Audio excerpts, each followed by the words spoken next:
Teachers and students inside the classroom where the prosecution says Luke Andrews pulled a gun and tried to fire to take the stand. The 13-year-old is facing attempted murder charges and being tried in adult court. The teachers tell the jury their main focus was protecting their students at North Scott Junior High, even if it meant their own life. Local 4's Sean Logging is following this trial and tells us what the teachers say happened in the room.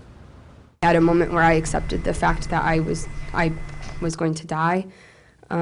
So I thought about how I was never going to have my own classroom.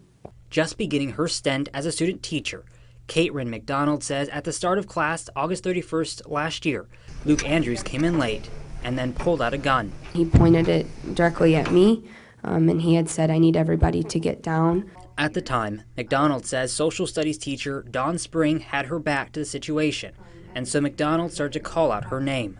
In my head, I figured if he were to start shooting and we were to protect the students, I wanted her to be facing it. I didn't want her to get shot behind and not know what had happened. I remember walking towards him and saying something to the effect like, "Oh man, it looks like you're having a really bad day." When they were standing just feet apart, that's when Spring says Andrews pointed the gun at her head. I thought I heard an audible click from the gun, and then he turned the gun and kind of looked at it. Spring says he pointed the gun at her again, and she started to swat it away. My mind said, "Oh my gosh, he just tried to shoot me, and I better not let that happen again."